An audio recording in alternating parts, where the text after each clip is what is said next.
Hey everybody, this is Shad Sullivan coming to you from the headwaters of Bitter Creek, Archer County, North Texas. We have to talk. State officials will be assisting to help identify potential alternative markets if a producer is unable to move animals, and if necessary, advise and assist on depopulation and disposal methods. Ladies and gentlemen, we are plowing under vegetable crops from coast to coast.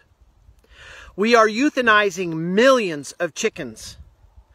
We are aborting sows and burying feeder pigs. We are dumping milk by the hundreds of thousands of gallons, and now they are preparing us to depopulate the fat cattle ready to harvest, because of a bottleneck created by the effects of COVID. This thing hasn't been created by COVID, but the effects of COVID and the logistics therein. We are in trouble. Our food supply is in trouble, and I am appealing to producers and consumers across the nation to start calling. Yesterday, the first shipment of imported beef from the country of Namibia hit the shores of the United States of America. And yet this morning, they are telling us to prepare to euthanize harvest-ready cattle. Am I the only one that sees a problem in this? It is time we get the American people back to work. It is time we get money flowing. It is time we get food on the shelves. Because if you're not concerned about this food supply problem, you better be. We have a huge supply and demand of food across this nation. We can feed the world ourselves, and yet we're destroying our harvests. At the same time, we are importing beef from other countries, beef that is less regulated than our beef, less safe, not as high quality of product, and yet it's happening. At the same time, they are preparing for us to euthanize our harvests. Does that make sense to America? For the last 10 years, we have been pressed to be sustainable. I've said all along, sustainability is a fraud. And right now, we're being forced to destroy our harvests. That doesn't sound like sustainability to me. But it is part of the overall goal to vertically integrate your food system. You see, they cannot have control of the people unless they have control of the food, the water, the land, production. It is time we get back to work.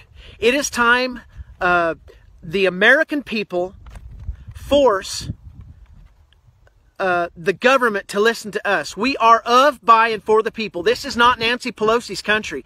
This is not Donald Trump's country. This is your country, and you're going to go hungry. We must get regional and local packing houses up and going.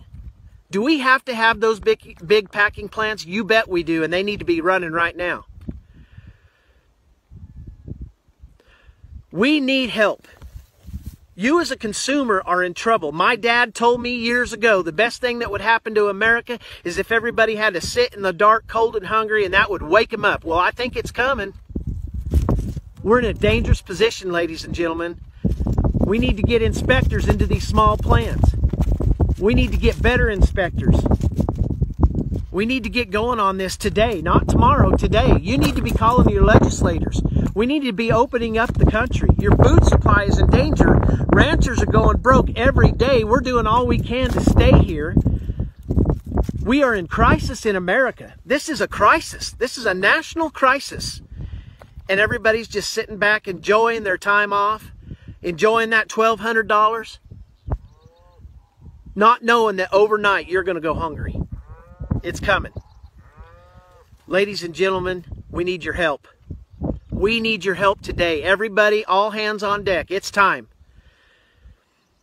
We need you to go to demandUSAbeef.com, sign the petition for country of origin labeling. People want to know where their food comes from. I don't want any beef out of Namibia. I don't want any beef out of Brazil. I want my own beef. I'm blessed to be able to eat my own beef, but a lot of you aren't, and you need the freedom to choose your product. Demand mandatory country of origin labeling. Demand that these people get back to work. Where have our patriots gone? Where are you? I ask you that today. This thing's going to be incredibly tough overnight. It's already tough. You think the shelves were empty 2 weeks ago. You just wait. We have a bottleneck in this processing facility and the logistics in this transportation system of our food supply. You think we're not in trouble? We are. I'm sorry, my tone is so bad. I'm so upset. But we have got to get this going today, ladies and gentlemen. We appreciate your support. Producers, start reaching out to consumers. Forget these associations. Forget all of the corrupt bullcrap that's been going on. We got to put a stop to it too. It's time. My apologies for my tone. I'm worried about my country. Try to make it a good day, you guys.